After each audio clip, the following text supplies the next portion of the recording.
Today is January 12th, 2011, and I'm talking with Edna Whetstone, who is a longtime resident of Ames. Do I have your permission to record your voice and your Yes. picture today? We always like to start with when and where you were born. I was born in Iowa City. I was originally from Nevada, and my mother was down there for surgery, so that's the reason I was born there. The rest of my sisters and brothers were all born in Nevada. Tell me a little bit about your family. How many brothers and sisters? I'm one of 13.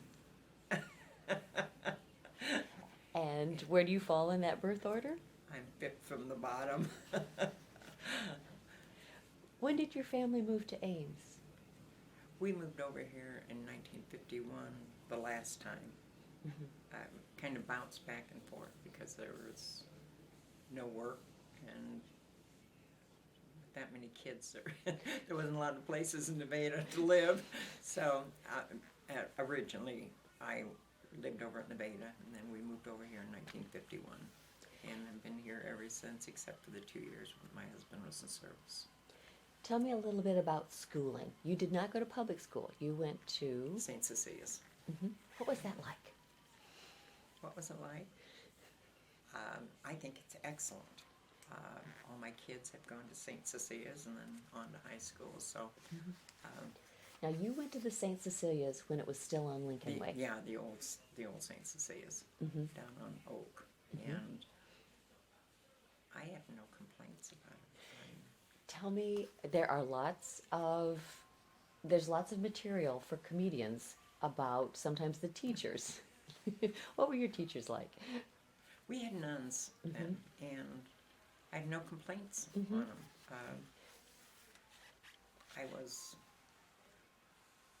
I can't say as I was the best student in the world because I wasn't interested in school for a long time. But I don't regret the training I got there. I didn't have any mean nuns. Strict, yes, but not mean. And I actually liked all the priests except for one.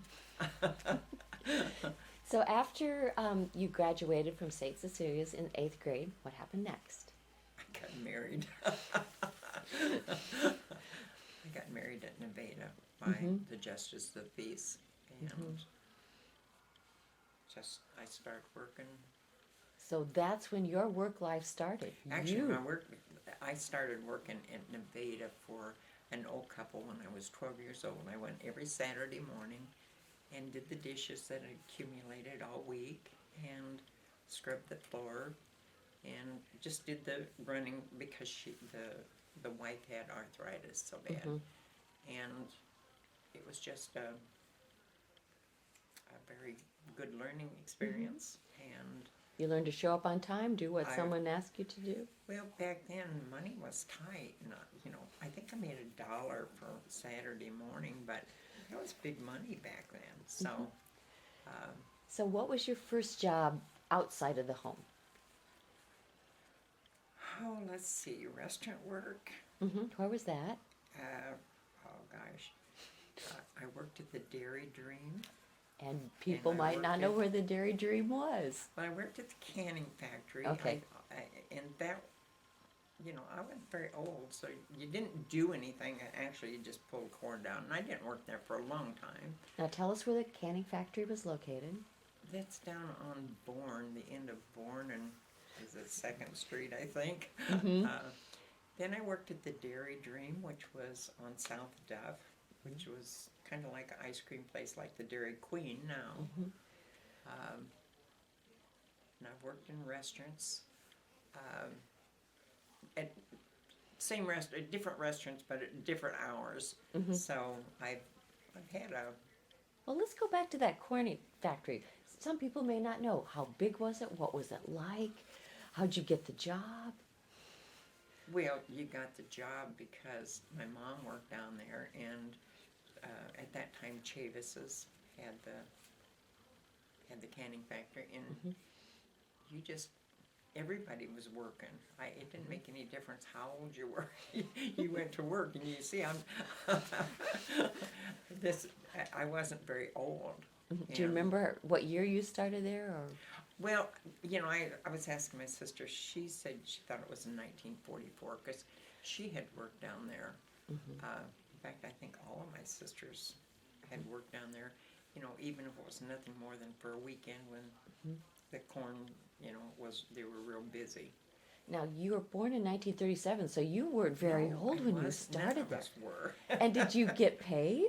Yeah, You got paid. yeah, but you didn't. I don't even remember. It wasn't much. And I think probably at that time, because of the corn season, you know, you have to do it in such a short time.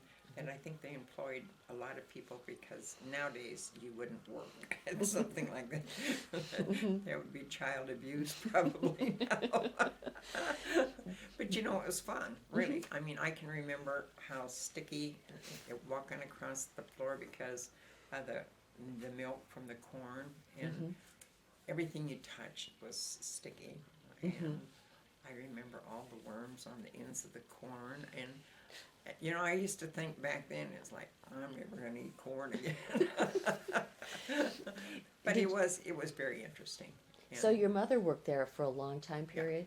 well, a couple summers, you know, and Alice worked there. My sisters worked there. I think at that time, everybody worked.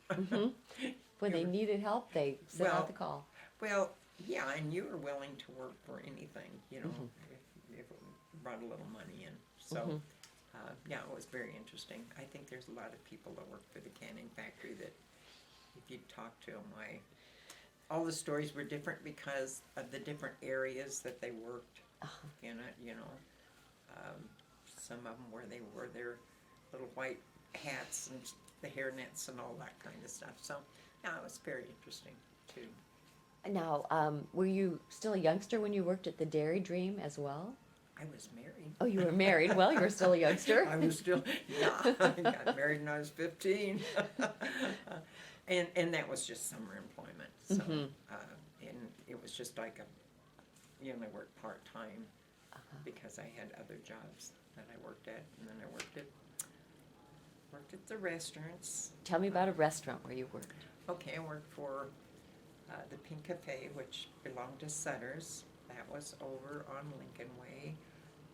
I want to say over next to where the Harris TV and stuff is now.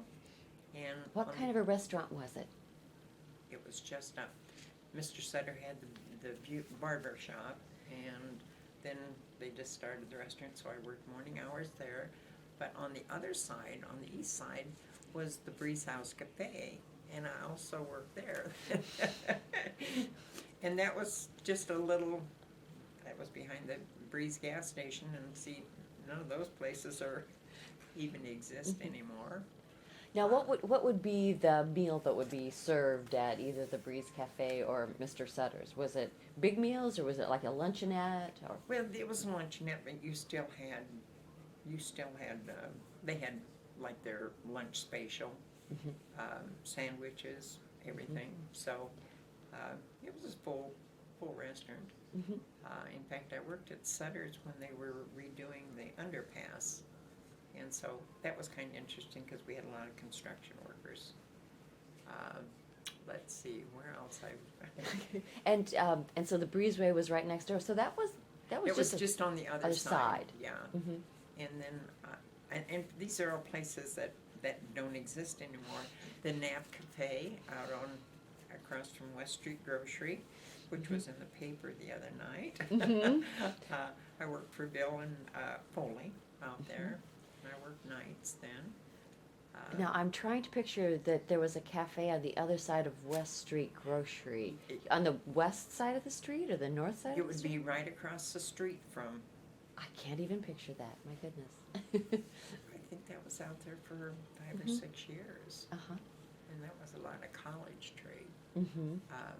Yeah, but it was a busy place because you had all the students that was running in and out for sandwiches. Now, you are a young mom and you're working at the same time? I didn't have kids at that time. Oh, okay. I was pregnant and worked at the Ames Fruit and Grocery and at the A&W. One of the nicest people I ever worked for was Edna Whetstone. Was responsible for my husband and I having our first house because he co-signed for us at the bank. And he always said the most important thing was not your job, it was your family. So he was just a wonderful person to work for. Because Ames Fruit and Grocery, tell me about where it was located. That was over on 2nd and Elm. That was the old store, the original store. Yes. Golly, I worked there, I think, 2 years.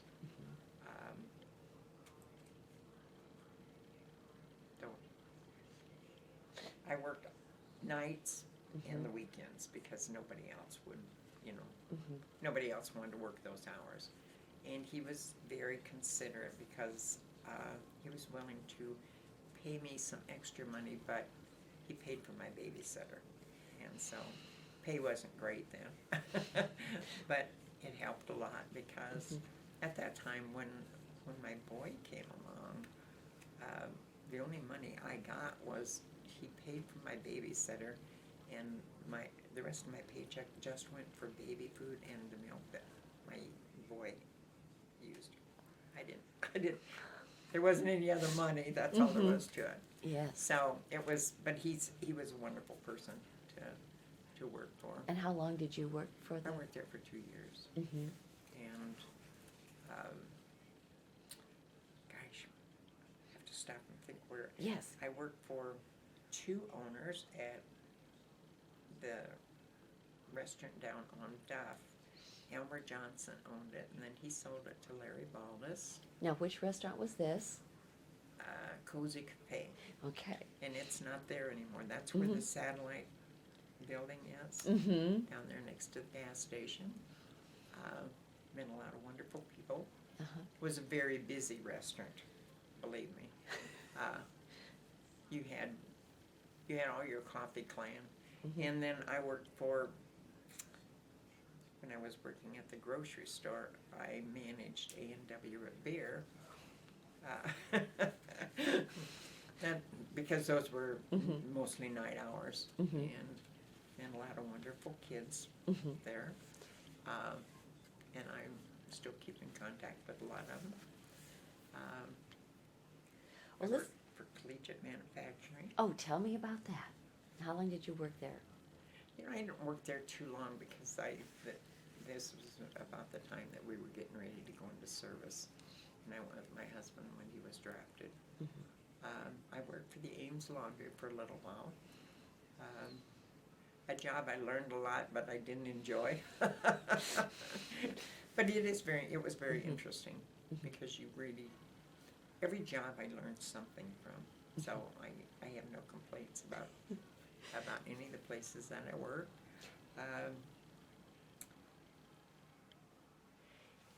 Let's go back. Let's just look at your life a little bit. We've talked about some of the places where you've worked. So you got married when you were in 8th grade. Tell me who you married. I married Harold Whetstone. And how did you meet him? I met him, actually I met him through the Minuet, which is not there anymore. I don't know whether you remember it or not, but he worked for Earl's Garage, and he used to come in and... Now where's the Minuet? The Minuet would be where Village End is now, right in that area. Yes. And him and the people from the garage would come in with the record service. And I worked at the Minuet as a car hop for Kenny and Dorothy Goodell. And I met him. He worked there, he worked at the hatchery, and he also worked at the police force out at the college. Did he ask you on a date? Not for a while. He just came in and he was kind of allowed a tease. I mean, I was young, and he's 10 years older than me, so I can't say as I was really attracted to him at first, but yeah, got to be pretty interesting. And I always said that he didn't marry me for me, he married me for my mother. Because my mom was a good cook. So where was your first apartment or your first Our house? first apartment was Coy's place here on 6th and, well, between 6th and 7th Street on Clark, which now the Fairway occupies. that place where you would drive in if you were going up Clark is where Coy's house lived, and it was an apartment. Mm-hmm. And you know, when we got married, his take-home pay from the college was $149 every 2 weeks.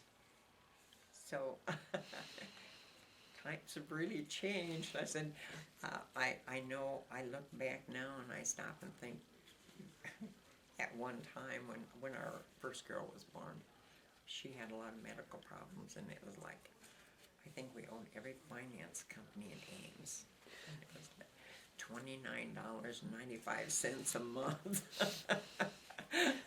And so when Abe Levinsky offered to co-sign for us for our house down on Walnut, why, it was something you really appreciated somebody like that, because he didn't know us actually from Adam. I mean, yeah, I worked for him, but he didn't know.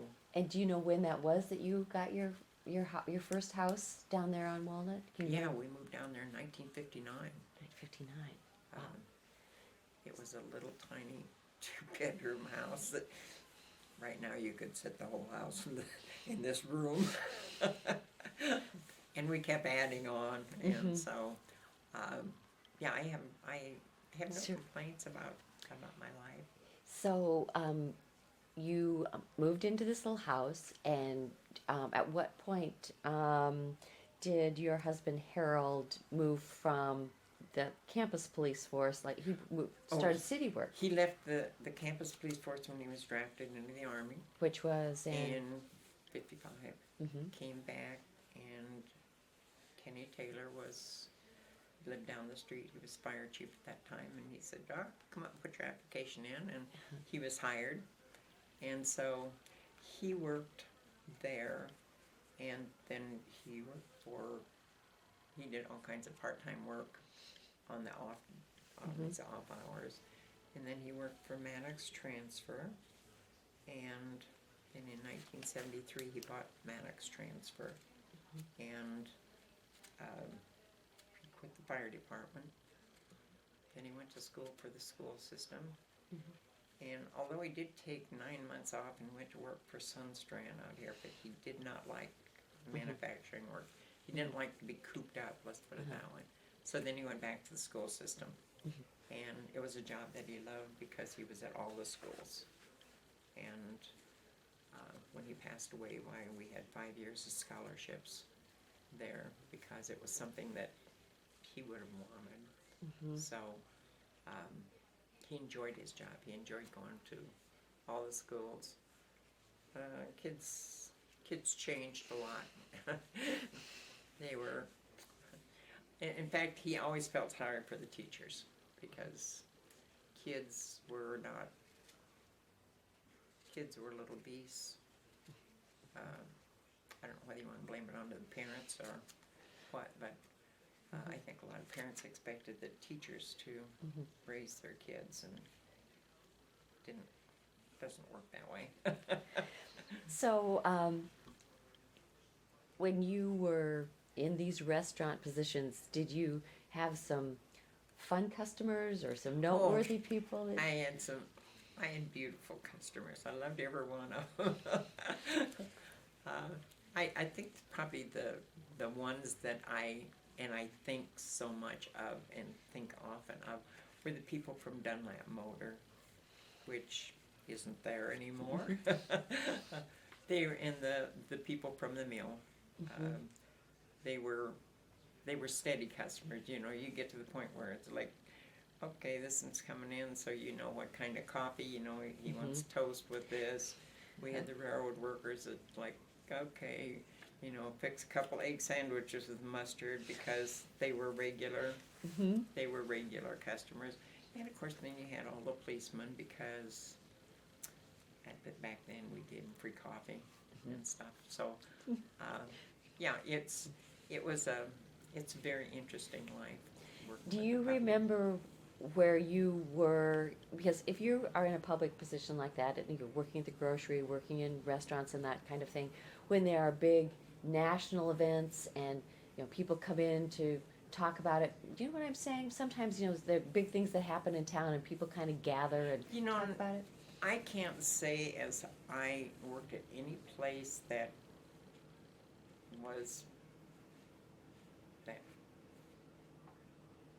would rave about anything like that.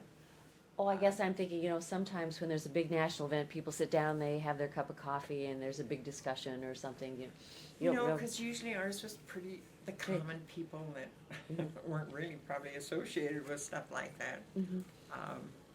I know now, like when I worked at the Cozy Cafe, and I don't know whether you remember the community grocery.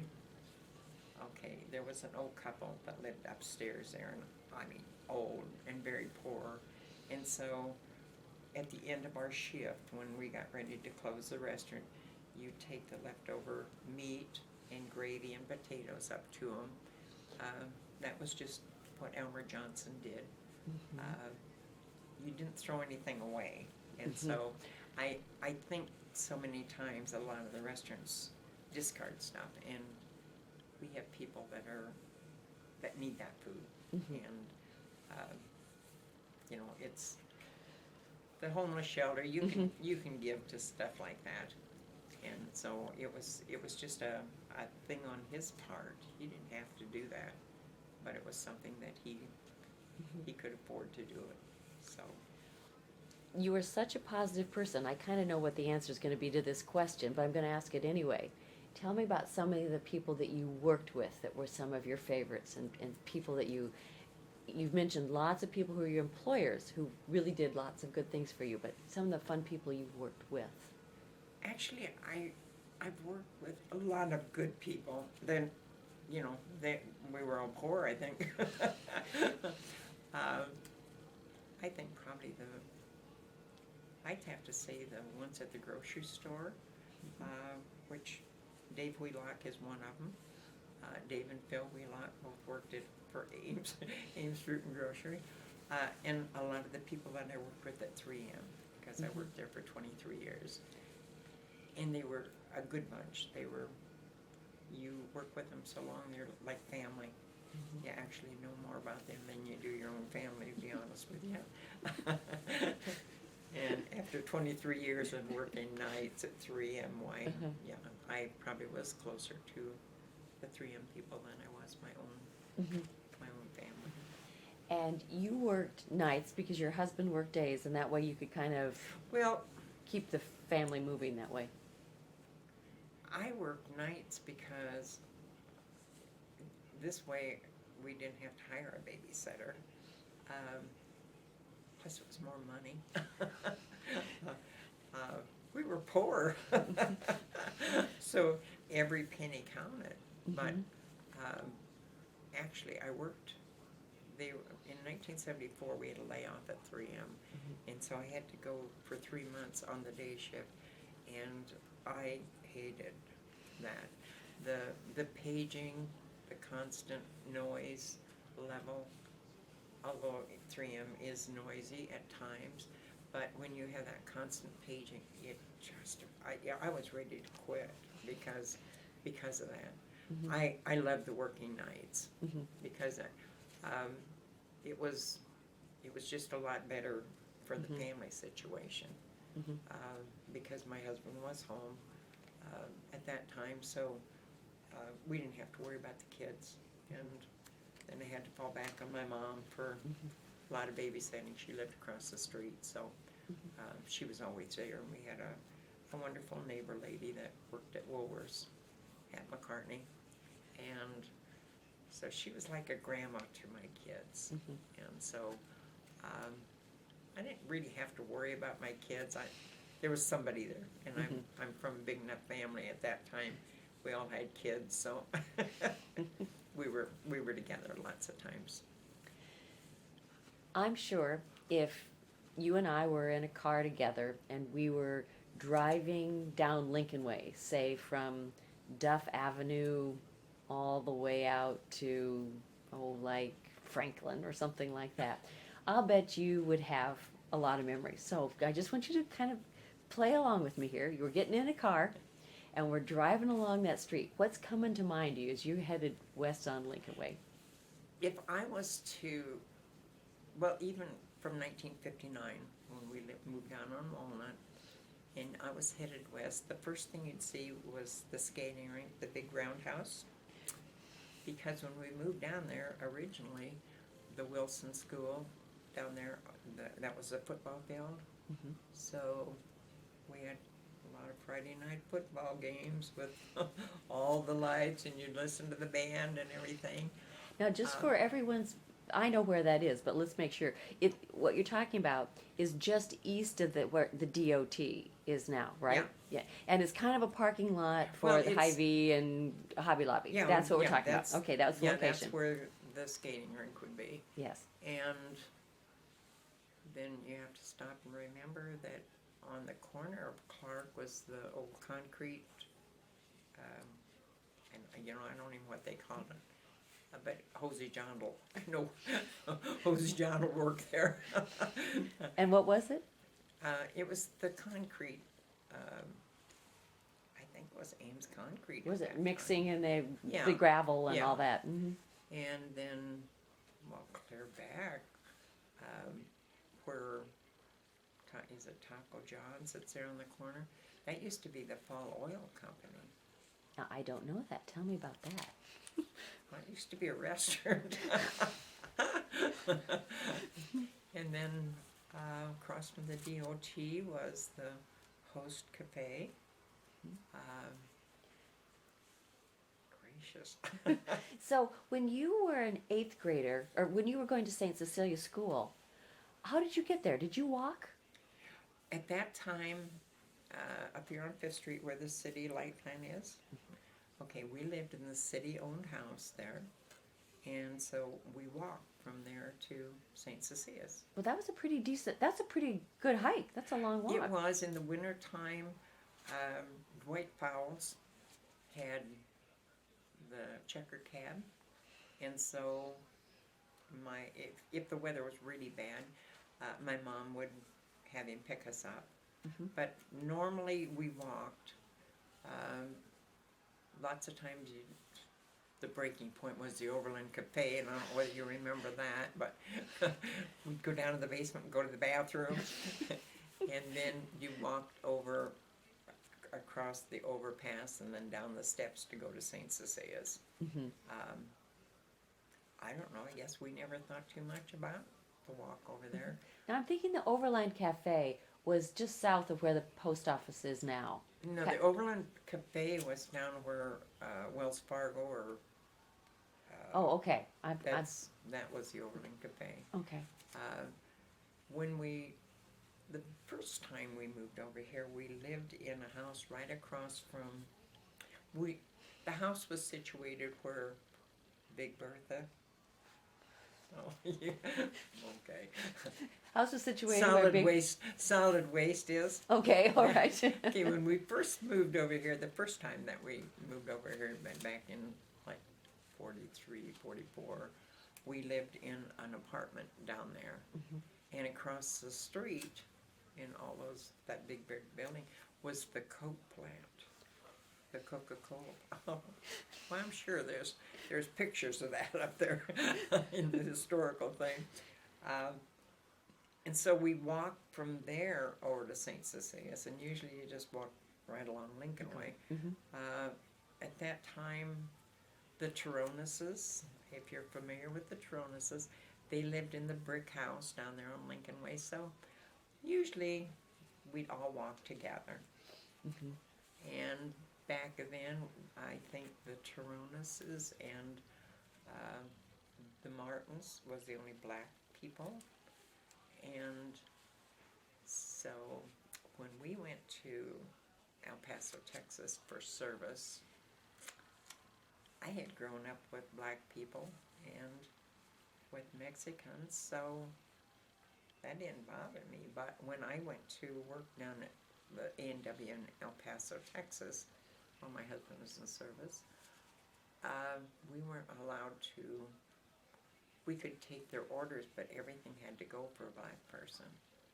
And that was very hard for me to accept. And at that time, I would go to downtown El Paso. And clear back then is when black people weren't allowed at the counter. You had, I could get on the bus there, but black people had to go to the back of the bus. And it was really hard for me to accept. I really wasn't really that old, for one thing, but, you know, I'd grown up with people like that, so why were they any different? But down there was the segregation still. I remember a lot of those things. I'm thinking more about those memories along Lincoln Way. So you walked that many, many times. Oh, yeah. With your siblings and. Yes, and with the Chiromas kids. I don't know, never had any. Now I wouldn't consider letting my kids or my grandkids walk that distance now. In fact, I don't even feel that they're safe to walk out of my sight, to be honest with you. I mean, if they were little now. Yeah. But it's amazing how many, I'm switching subjects a little bit on you, but it's amazing how many restaurants and cafes have been in Ames. oh, Isn't it just amazing? I just, you know, just stop and think. Growing up, you know, I don't know whether you remember the Caramel Corn up on Main Street, and the Greeks owned the restaurant there on, where, I don't even know what's in that building now, but Maxine was kind of the, okay, you know, we'd go in there and we just wasted a lot of time in there. But her and Mrs. Nelson that had the Caramel Crisp, they were kind of like mothers to all of us. It's like, I don't think I'd do that, you know. We do a lot of stupid things. Now, how is it that you had free time to be on Main Street? Well, you know, actually, we never had too much problem. No, I don't mean that. I mean, as a kid, Oh, you could go have that free time. Now children don't have free time. well, we didn't, there wasn't school activity. We weren't involved in school activities, partly because they didn't have the activities like what they do now. And even if they'd had it, we couldn't have afforded it, because I said, just stop and think what it costs now for recreation for the kids. It's expensive to belong to stuff in school. It's expensive to be in school. I mean, Yes. you know, I can remember packing our lunches and stuff like that. I remember when the National Tea was down there where the old Vernales used to be. I don't know. My mom would have let us go anywhere, you know, as long as she knew where we were. I think we were pretty safe to. And there are those people, the women you just described, Maxine and Caramel Corn, they were kind of eyes on the street for you. They kind of looked after you.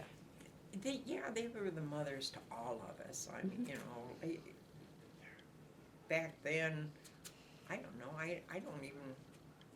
I'm sure there was rowdy people, but they just kind of took us all under their wing. I mean, because, you know, you had the people that had money, and you had the people that didn't have money.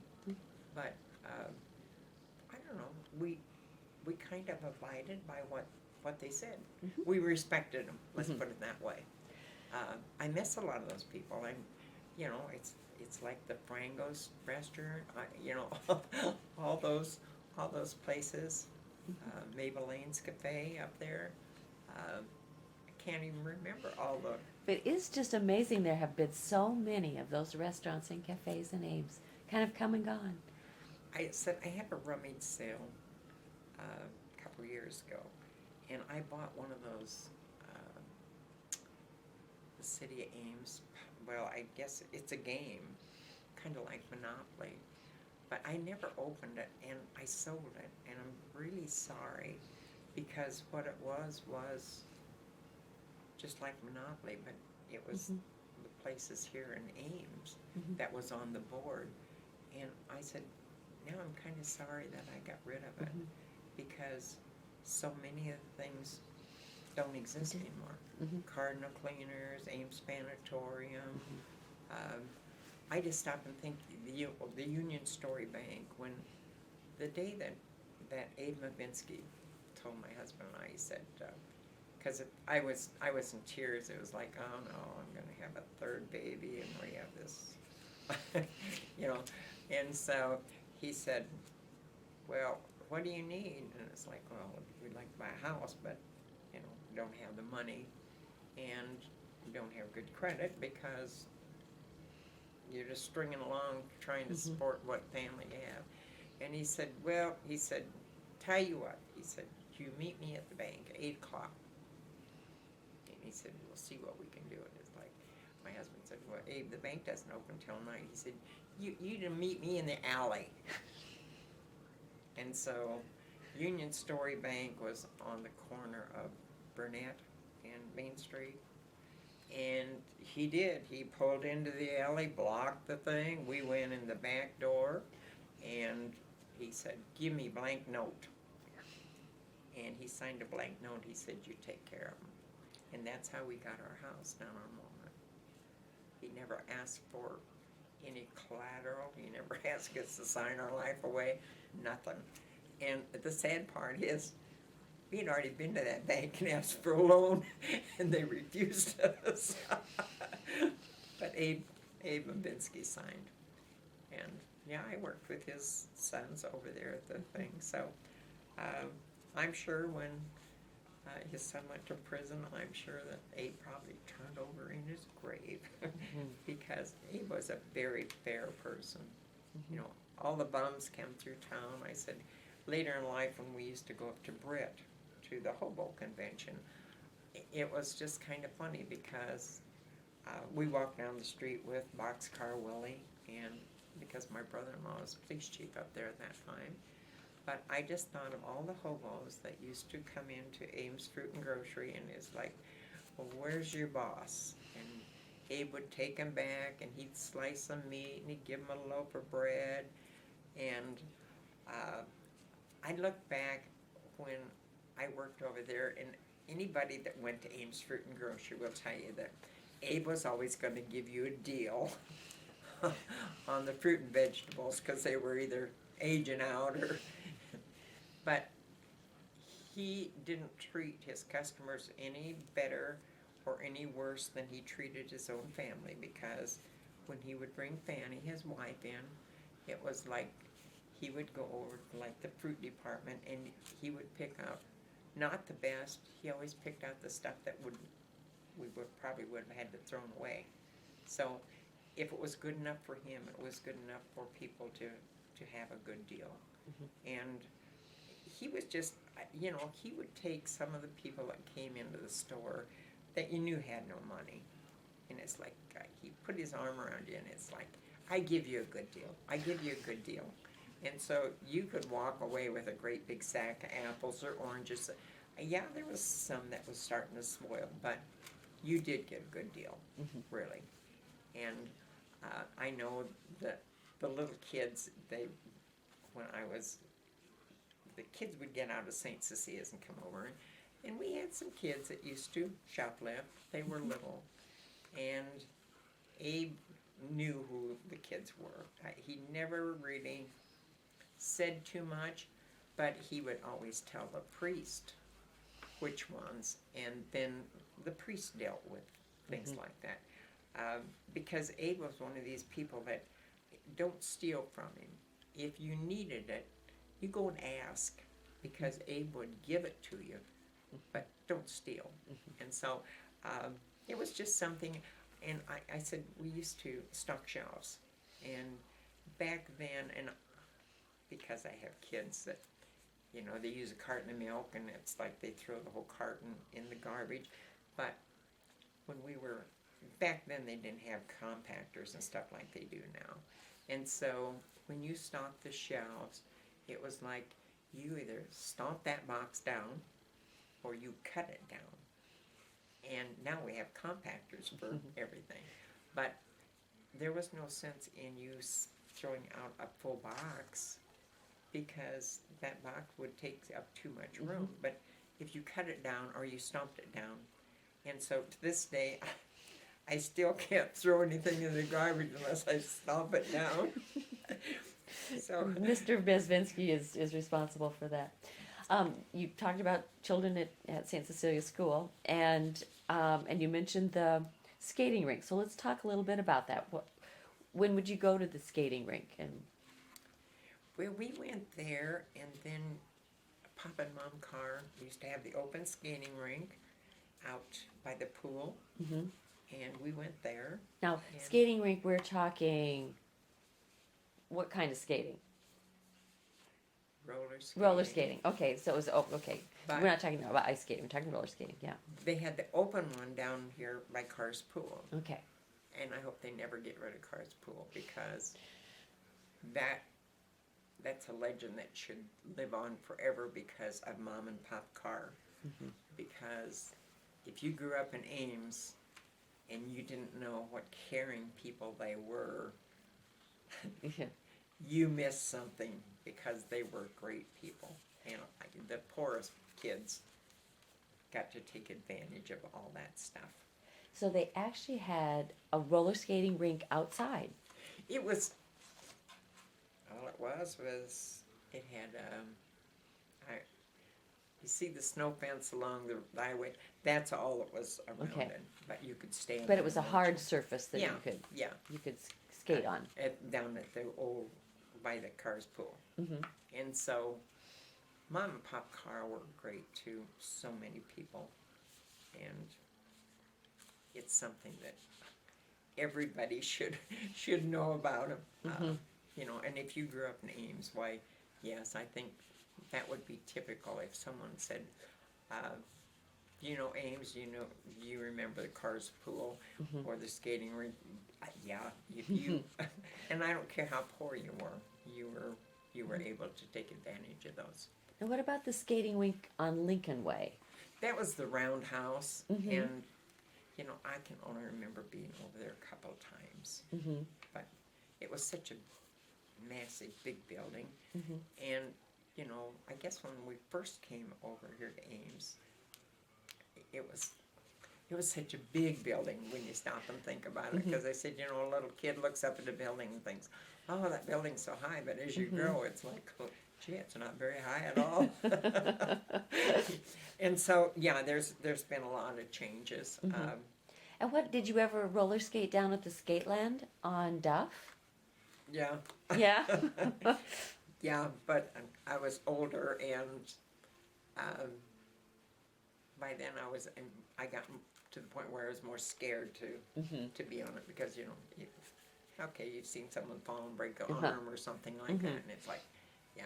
But no, we went down there skating because we had a fireman and his wife that were big people, but so graceful on a pair of roller skates that I don't dance, but when I see heavy people and I see how graceful they are, they just were like swans.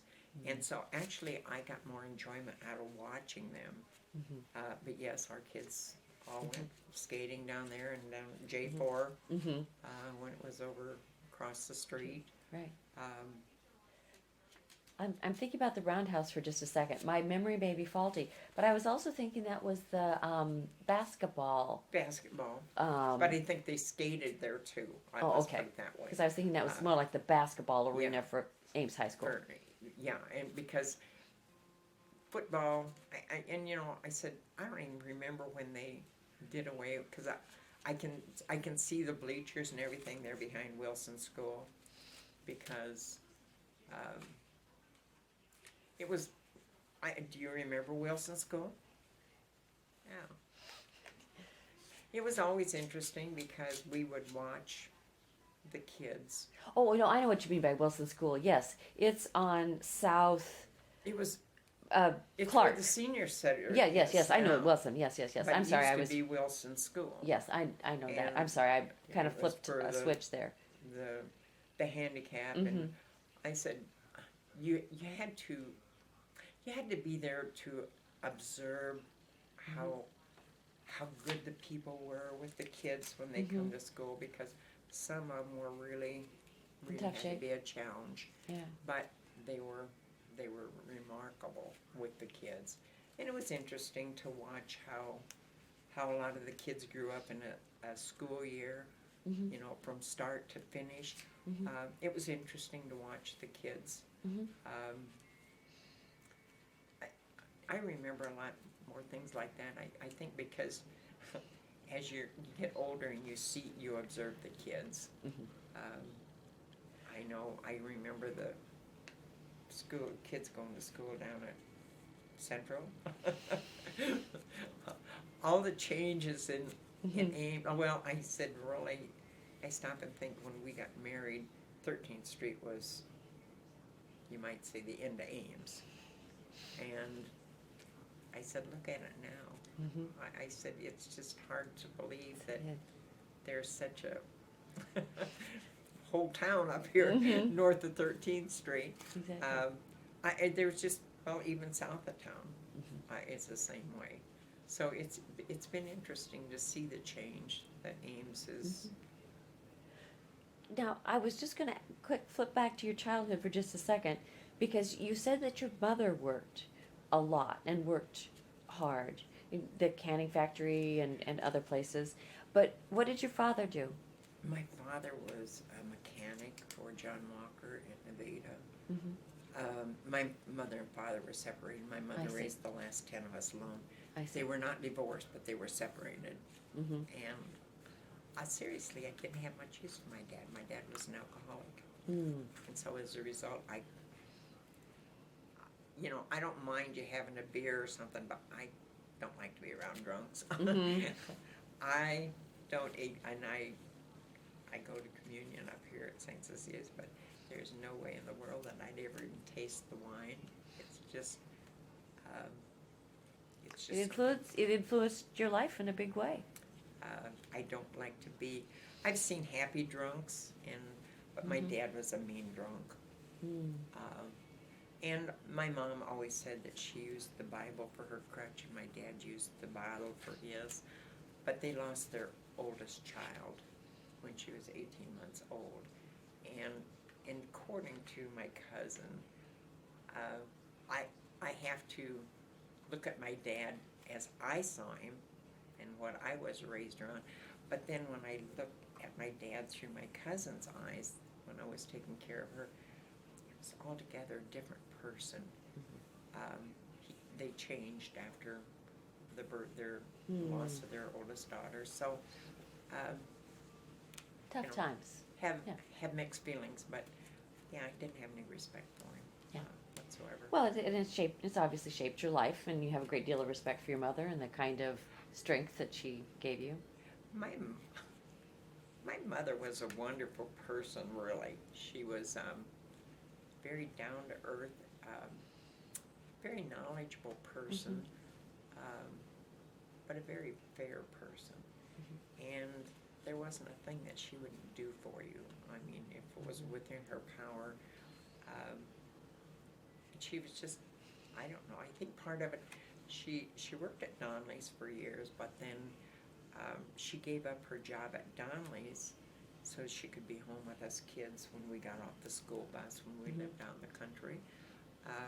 She used to walk 2.5 miles into town along the railroad tracks and did housework so that she could be home with us kids when we were home.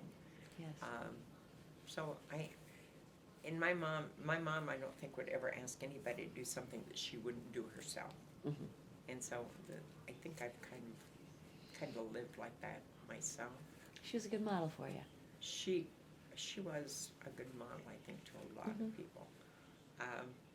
And I guess I look at this as, I look at all my brother-in-laws, and my mother would take my brother-in-law's places or my sister-in-law's places, always take their side, because she said she lived with the Larson.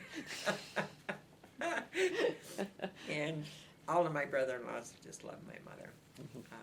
So, I mean, it was I took my first fight to her. And that was the only fight I ever took to her because she said, "What did you do to him?" And I thought, I will never let you know that I'm having an argument because she sided with him almost immediately. So, yeah, she was a wonderful person. And I think all of my sister-in-law, and even the ones that have been divorced,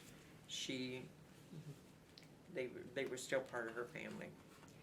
I would like to just ask you just one last series of questions, and that has to do with fun times, happy times, and things that made you laugh, and things about being in Ames, or people on all levels that you dealt with in your jobs. Can you tell me some times that made you laugh living in Ames? If people did something funny, or even if they were pranks or something like that.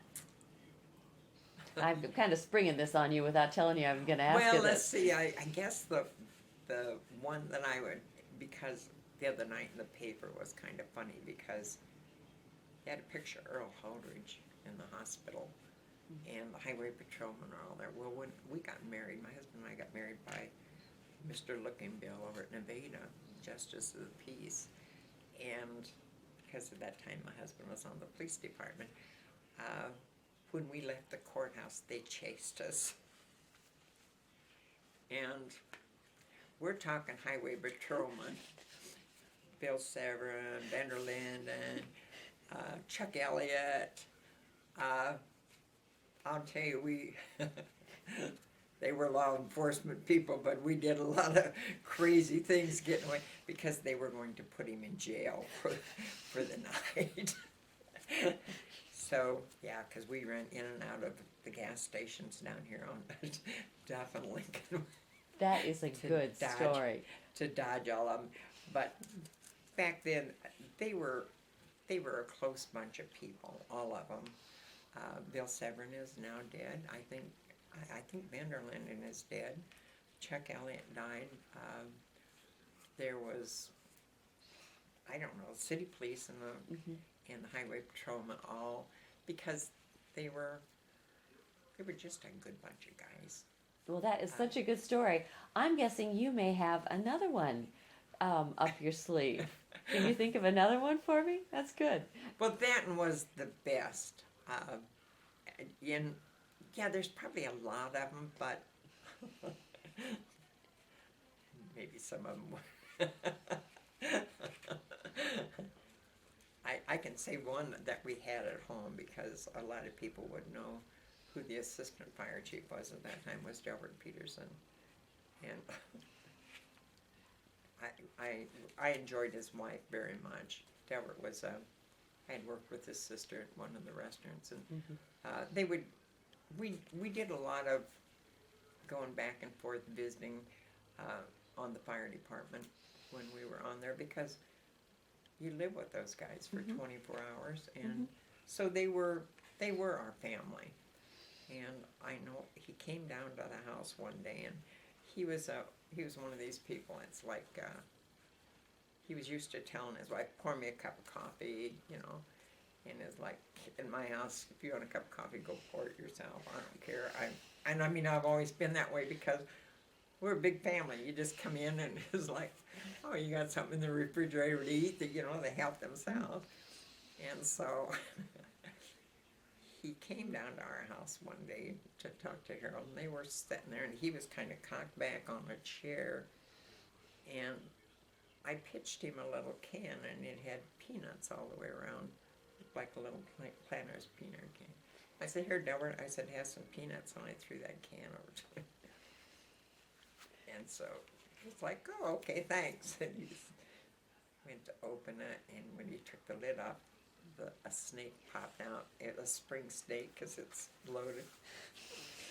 Needless to say, he fell back on the chair. And it wasn't a very good name he called me. But I said, it was things like that you know, life has been a joy. There's been a lot of misery, but it's still been a joy. I wouldn't, if I died today, I still enjoyed life.